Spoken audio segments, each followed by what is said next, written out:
ಗೆಳೆಯರೆ, form free food ಸಂಸ್ಕೃತಿ ತಲೆ ಎತ್ತುತ್ತಿದೆ, ಹುಷಾರ್. ಪ್ರಾಣಿಗಳ ಮತ್ತು ಸಸ್ಯಗಳ ಸ್ಟೆಮ್ ಸೆಲ್ ಸ್ನಾಯುಗಳ ಕೋಶಗಳನ್ನು ಹೊರತೆಗೆದು ಅವುಗಳಿಂದ ಕೃತಕ ಆಹಾರ ತಯಾರು ಮಾಡುವ ತಾಂತ್ರಿಕತೆ ಈಗಾಗಲೇ ಚಾಲ್ತಿಯಲ್ಲಿದೆ. ಕೋಳಿ ಮಾಂಸ, ಕುರಿ ಮಾಂಸವನ್ನು ಪ್ರಯೋಗಾಲಯದಲ್ಲಿ 2 ವಾರದಲ್ಲಿ ತಯಾರು ಮಾಡಬಹುದು.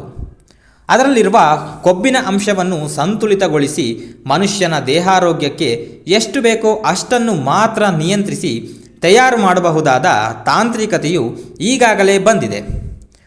ಇದೆಲ್ಲವೂ ಸಾಧ್ಯವಾಗಿದ್ದು ತಂತ್ರಜ್ಞಾನದ ಸಹಾಯದಿಂದ. ಸಿಂಗಾಪುರ್ ದೇಶ ಈಗಾಗಲೇ ಇಂತಹ ಕೃತಕ ಮಾಂಸ ತಯಾರಿಕೆಯನ್ನು ಪ್ರಾರಂಭಿಸಿ ಅದೆಷ್ಟೋ ಪ್ರಯೋಗಗಳನ್ನು ಮಾಡಿದೆ. ಬೀಫ್ ಬರ್ಗರ್ 2013ರಲ್ಲೇ ಕೃತಕವಾಗಿ ತಯಾರು ಮಾಡಲಾಗಿದೆ. ಇದೆಲ್ಲವೂ ಪ್ರಾಯೋಗಿಕವಾಗಿಯೇ, ಆದರೂ ಜನರಿಗೆ ರುಚಿಯಲ್ಲಿ ವ್ಯತ್ಯಾಸ ಗೊತ್ತಾಗದ ರೀತಿಯಲ್ಲಿ ಮಾಂಸವನ್ನು ಕೃತಕವಾಗಿ ಅಭಿವೃದ್ಧಿಪಡಿಸುವ ಕಲೆಗಾರಿಕೆ ಈಗಾಗಲೇ ಅಸ್ತಿತ್ವಕ್ಕೆ ಬಂದಿದೆ.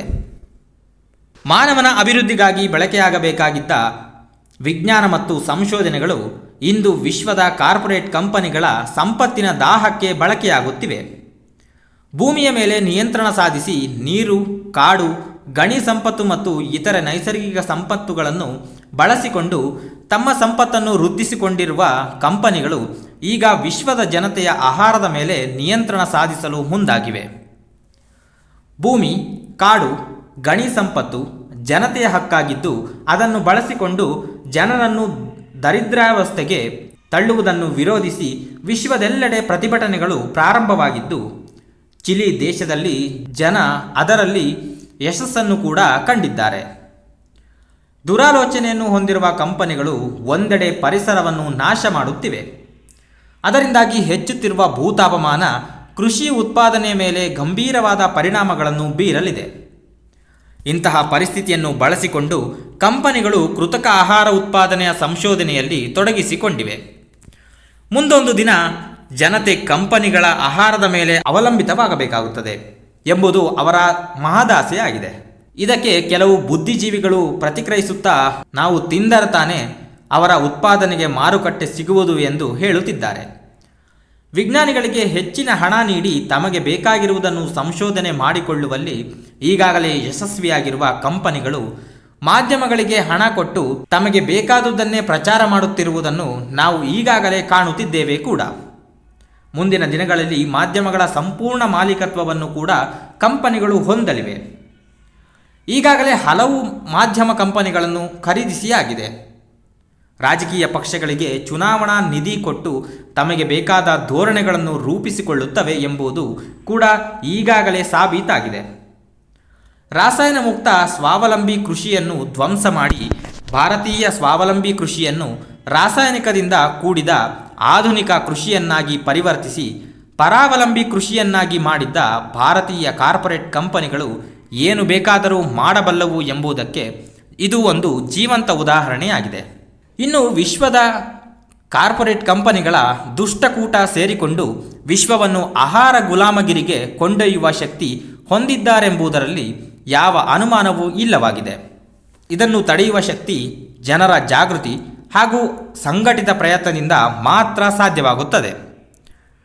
ಪಂಚಾಯಿತಿ ಸದಸ್ಯರಿಂದ ಹಿಡಿದು ಪಾರ್ಲಿಮೆಂಟ್ ಸದಸ್ಯರವರೆಗೆ ಆಯ್ಕೆಯಾದ ಜನಪ್ರತಿನಿಧಿಗಳಿಂದ ಆಯಾ ಸಂಸ್ಥೆಗಳಲ್ಲಿ ಜನಪರ ಧೋರಣೆಗಳಿಗಾಗಿ ಧ್ವನಿ ಎತ್ತಬೇಕಾಗಿದೆ. ಇಂದು ಆ ಕೆಲಸ ಆಗುತ್ತಿಲ್ಲವಾದ ಕಾರಣವೇ ರಾಜಕೀಯ ಪಕ್ಷಗಳು ಕಾರ್ಪೊರೇಟ್ ಕಂಪನಿಗಳ ಹಿತಾಸಕ್ತಿಗೆ ಪೂರಕವಾದ ಧೋರಣೆಗಳನ್ನು ರೂಪಿಸುತ್ತಿವೆ.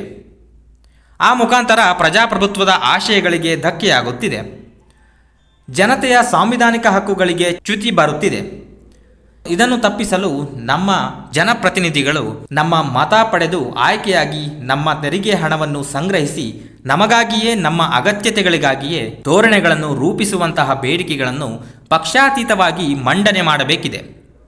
ಯಾಕೆಂದರೆ ಇದು ಇಡೀ ಜನತೆಯ ಭವಿಷ್ಯದ ಪ್ರಶ್ನೆಯಾಗಿದ್ದು, ಚುನಾವಣಾ ನಂತರ ಜನ ತಮ್ಮನ್ನು ಪಕ್ಷದ ಆಧಾರದಲ್ಲಿ ಗುರುತಿಸಿಕೊಂಡು ಆಳುವ ಪಕ್ಷದ ಸದಸ್ಯರು ತಮ್ಮ ಸರ್ಕಾರದ ಎಲ್ಲ ಧೋರಣೆಗಳನ್ನು ಬೆಂಬಲಿಸುವುದು, ವಿರೋಧ ಪಕ್ಷಗಳನ್ನು ಪ್ರತಿನಿಧಿಸುವ ಮತದಾರರು ಎಲ್ಲ ಸರ್ಕಾರದ ಎಲ್ಲ ಧೋರಣೆಗಳನ್ನು ವಿರೋಧ ಮಾಡುವಂತಾಗಿರುವುದು ದೇಶದ ಭವಿಷ್ಯಕ್ಕೆ ಅಪಾಯಕಾರಿಯಾಗಿದೆ.